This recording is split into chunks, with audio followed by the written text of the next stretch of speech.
Okay, welcome to Satsang. Satsang is focused on one thing, what is real. And what is real is lasting and unchanging. So today we're going to call the real, the unchanging, the beloved. And how we're always seeking the beloved. But initially, it's all unconscious. So the whole point is to be aware of it. We are seekers of the beloved, whether we know it or not. I've done hypnotherapy for 30 years. And every client I had the same fears and the same problems and the same seeking.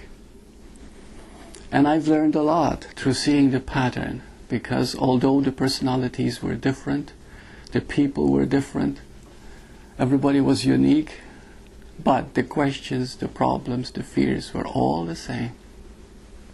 And it's all wanting that, in whatever form it took to them, but it was always that which is real inside us. So, we are all seekers. You know, one of the pattern that kept repeating throughout the years, which is so interesting, is, and that's, I can call it, that's the total initial stage, or the first stage, is that everybody is searching.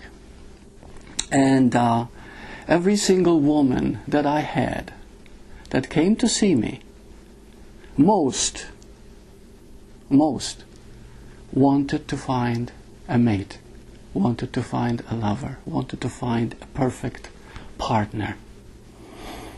It was the dream of every single woman that came to see me. And of course,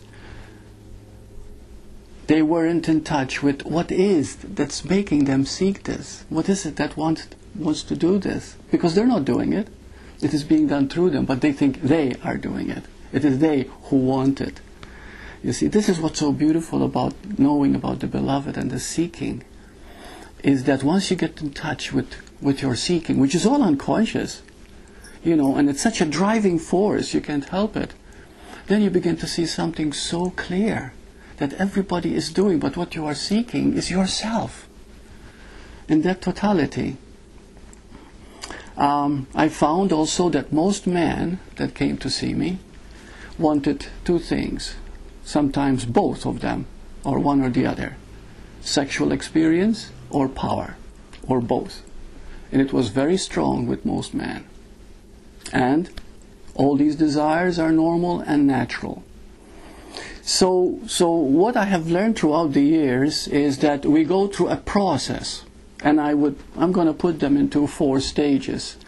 Now you might say, are there really 4 stages? Well, in a way it seems so.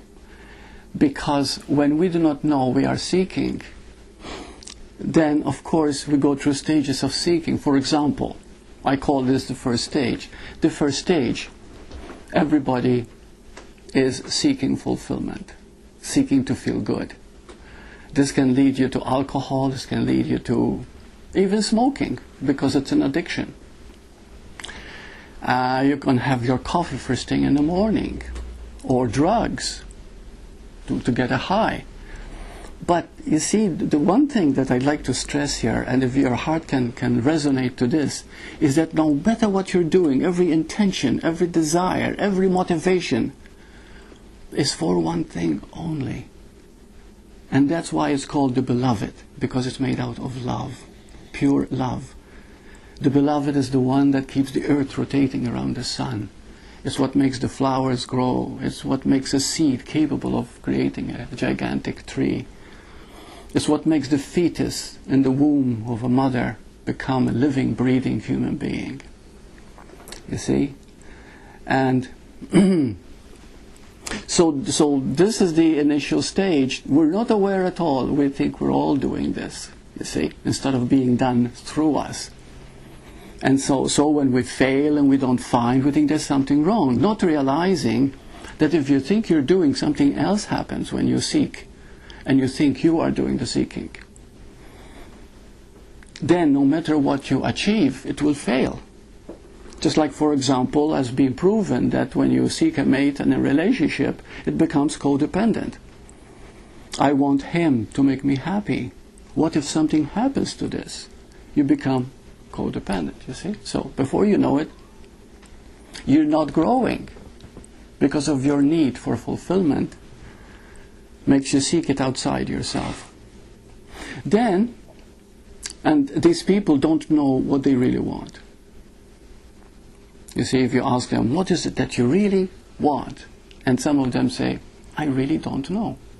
And then we go to a second stage of seeking the beloved. You come to know what you want.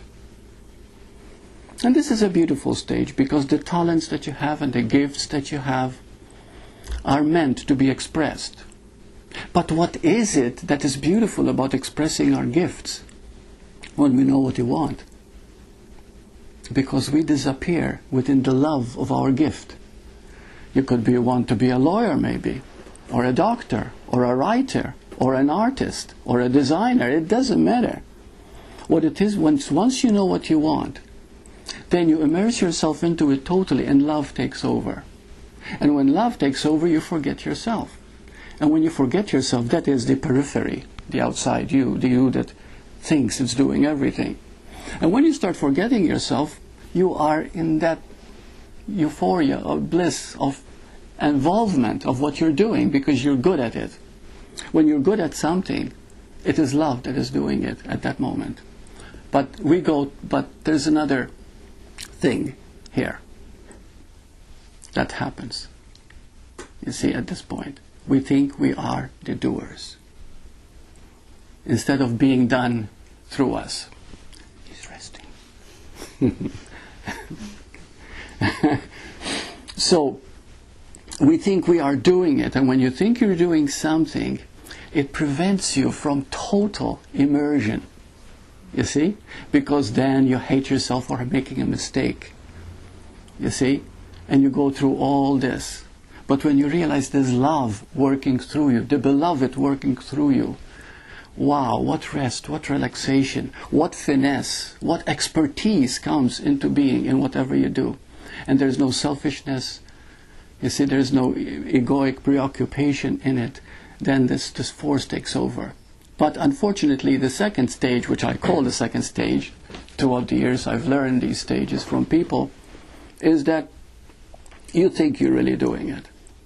And then you to reach a third stage, provided, of course, that you begin to see how happy you feel when you are doing what you love doing. When you begin to see that, you begin to see, yes, it's the love that makes me, it's the total immersion in it that makes me feel good. Therefore, there is that feeling that I want. I don't know what to call it. Okay, we're calling it the beloved this time. So the third stage is when you realize that everything that you want, everything that you express, please listen to the word, everything. Okay? There is nothing but that. But most people have no idea of it. You see? When you realize that, then of course you begin to give yourself to it. And you say, yes, this is what every goal is for. Now you're ready to really wake up spiritually. And then the fourth stage, you wake up. Now what is the fourth stage? Now, the fourth stage is very advanced. And I feel that satsang is very important for the fourth stage. Because it is scary and yet it is so beautiful. You know what the fourth stage is? You're willing to die for the beloved. It's a strong one. It's a powerful one. You're willing to die for the beloved. What does it mean to die? Physically? No. Not physically. To die to your ego. You see? Because when you die to your ego, then the beloved takes over. And you realize that what you've been seeking, what you've been wanting is that.